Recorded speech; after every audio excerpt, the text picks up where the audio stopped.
Okay, in this session today we're going to be looking at a compound mitre chop saw.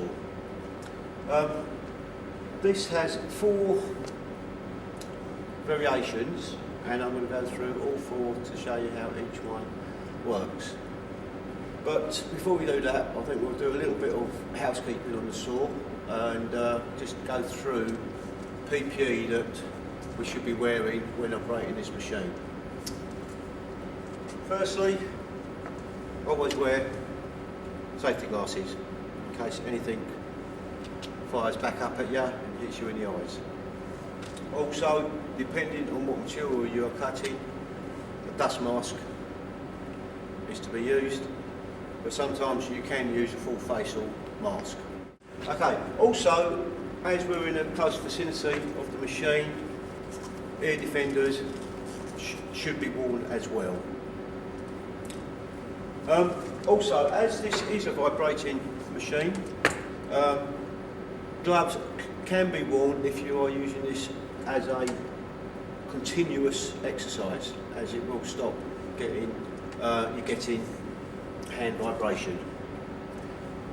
Now we'll go on to show you how the saw is used and what cuts it can make.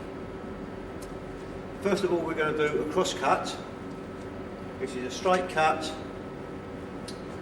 keeping our hands well away from the saw blade, as on the base plate indicates where not to put your hands. Make sure the timber is tight against the fence.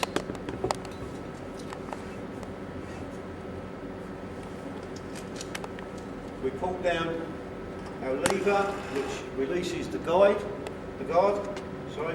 and then we start up the blade. Before we actually touch the timber, we get the blade up to full speed.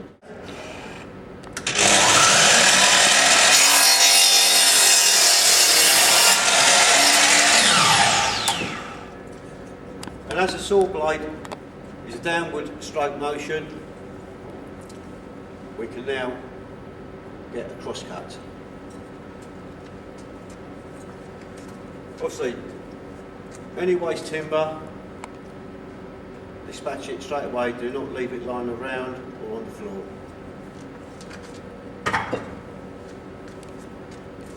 With this type of saw, we can actually move the base plate to cut at different angles. We are going to cut a 45-degree mitre, and again all we need to do is release our lever, press down the button and move the base plate till it indicates 45, and that is 45 degrees. We can then move our timber along, and again keeping our hands away from the blade. Same motion as chopping.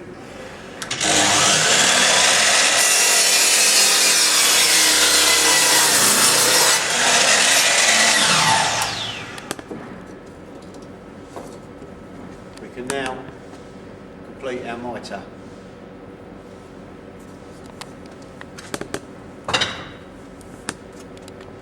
We can also adjust the blade. With that, we have a lever at the back which we lift up towards yourself, and then we can tip our blade.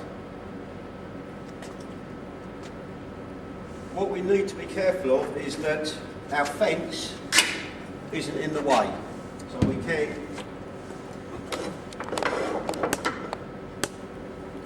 extend it out,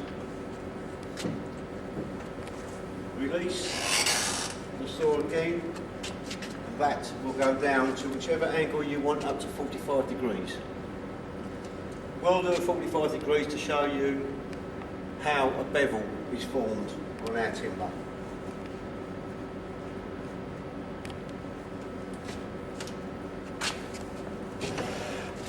Again, hands well away from the blade.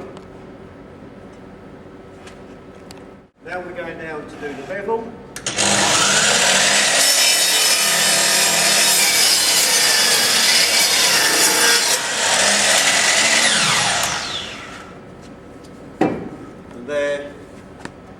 is our bevel cut.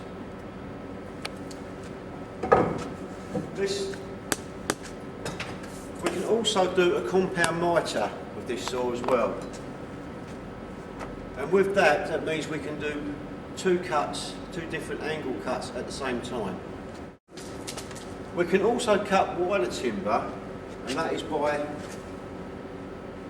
releasing that turn knob there, and with that we can actually pull out the blade, the saw, and push it back. But we're now going to go with the compound cut, which will do two cuts at different angles at the same time.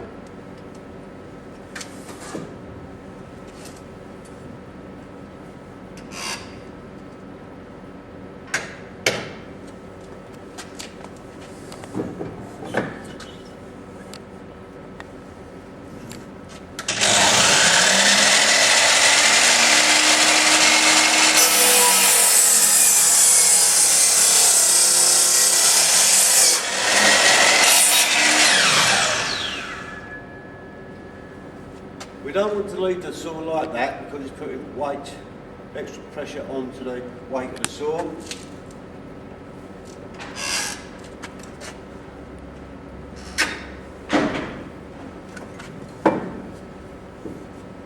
And there is our two different cuts for the angle, and that is a compound cut.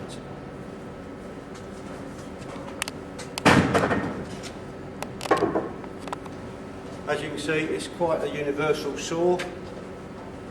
One saw doing 4 different types of cuts, and it's very useful to have on a building site, as we can work with structural timber as well as second fix timber and first fix timber.